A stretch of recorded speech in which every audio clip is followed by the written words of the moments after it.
আল্লাহ, নারায়ণগঞ্জের এক জায়গায় মাহফিলে গেলাম।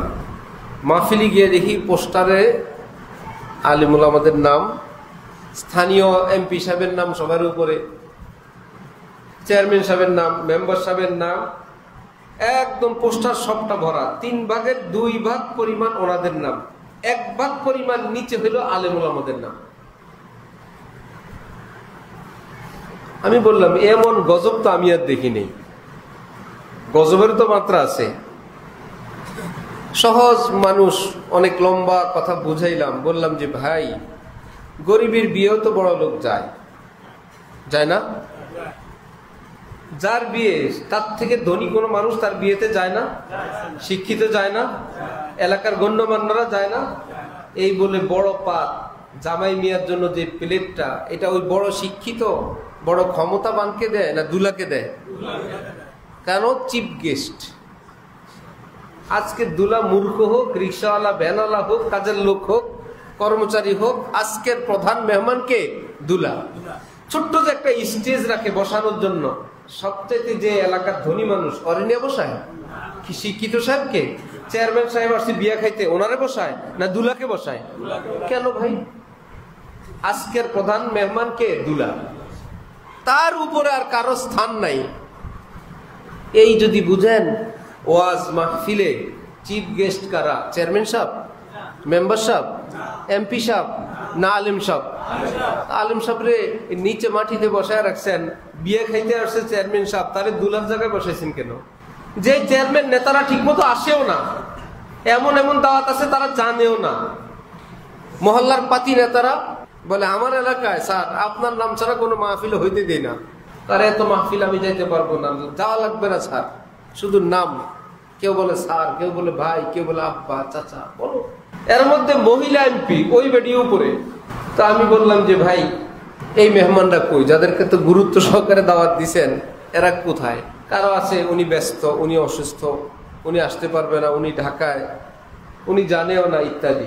এদেরকে বোঝানোর জন্য বললাম যে ভাই, একই জায়গায় যদি কোরআন শরীফ, বুখারী শরীফও থাকে, উপরে থাকবে কোন কিতাব? বুখারী শরীফ। বুখারী শরীফ খারাপ? যত ভালো বুখারী শরীফ, এর চাইতে ভালো কোরআন শরীফ। এখানেও একটা সিরিয়াল আছে, এত ভালো বুখারী, তারপরে কোরআন শরীফের নিচে, কারণ কোরআন শরীফ বুখারী শরীফের চেয়েও কি ভালো, এগুলো বেশি পচাই নাই। তারপরে আমার শাইখের একটা শিক্ষা তাদেরকে শুনাইলাম যে আমি হযরত আল্লাহর বাজার করব ছাত্র জমানায়।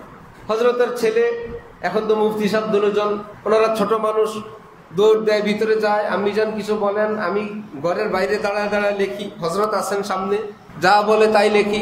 এক জোড়া মাছ তরকারি, এক জোড়া স্যান্ডেল বাথরুমের জন্য লিখলাম, যা বলে তাই। তারপর আবার বললেন 2 কেজি আলু লিখলাম, সিম, কপি, ধন্যপাতা ইত্যাদি, একটা ফুলের ঝাড়ু লিখলাম। একটু পরে বলল 2 কেজি দুধ, যেভাবে বলে সেভাবে। হযরত আল্লাহ শুনেন, আমি দাঁড়ায় আছি বাইরে লিখি। বলেন যে কত টাকা লাগবে? হযরত 2000।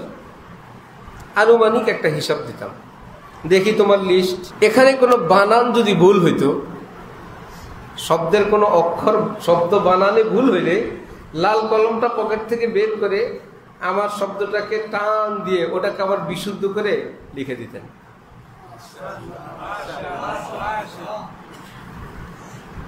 দ্বিতীয় আরেকটা করতেন, আর ভাই দুধের উপর জুতা উঠলো কেমনি, আলুর উপর শুটকি উঠলো কেমনে, ভাই ঝাড়ু উপর উঠলো কেমনে, এগুলো নামাও।